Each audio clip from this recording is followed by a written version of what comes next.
Hi, it's another absolutely beautiful day here in Southwest Florida. And I was thinking about a couple of FaceTime calls I had this week recently with my grandson. And I thought I would talk a little bit about some ways that you can stay connected to your grandchildren, even if you don't live close by.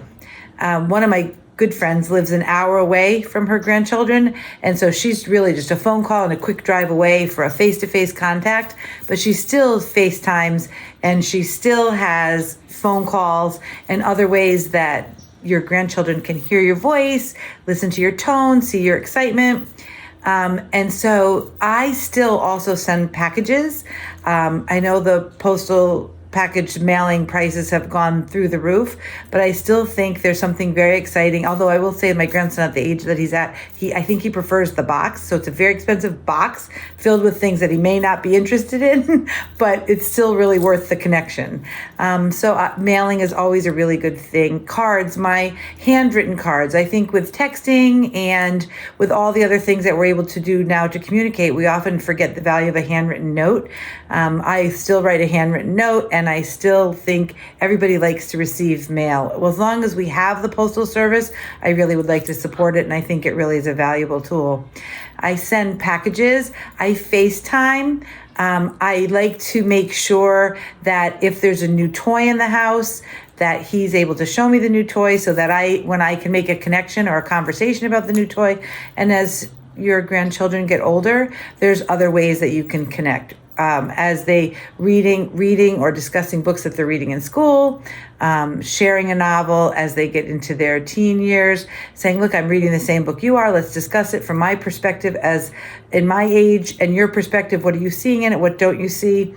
Sometimes they're just simple references in text that children don't have any experience with, that as a grandparent, you can help with the experience. So just a couple little tidbits today, but top 5 for staying connected. Certainly the major holidays, the Hallmark holidays. I'll give the Hallmark, the card company, all the credit. But Valentine's Day, it's a nice time to send something very quick in the mail. St. Patrick's Day, if you're celebrating and you want to just send something as a card. But every month there's something that you value that you can send to your grandchild with a simple note as to why you're celebrating that or why you value that. And it starts to create an archive of your values and your communication.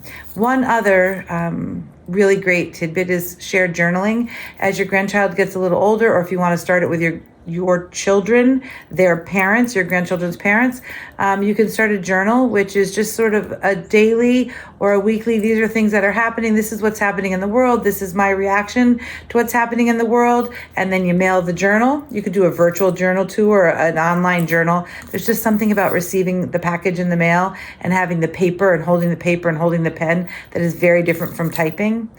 You could do a monthly one, like we're going to talk about January. We're just going to put a few key points of January, mail it to the family, and you can start an archive, and you could add photos. And again, you can make it electronic. But I value that, like the actual physical product, the physical control of the journal or the notebook, and then you're sharing shared experiences. This is what was happening in the world. This is what was happening in my life in Southwest Florida. This was happening in your life. And then it becomes a really nice piece of historical reality for your grandchild as they age. Think about mailing something or FaceTiming and sharing a story or an idea, and get as animated as you can. I now have an audience of the dogs that live behind me. They're not very keen to my videoing space, but I really feel like they're saying, keep going, Yaya. Have a great day.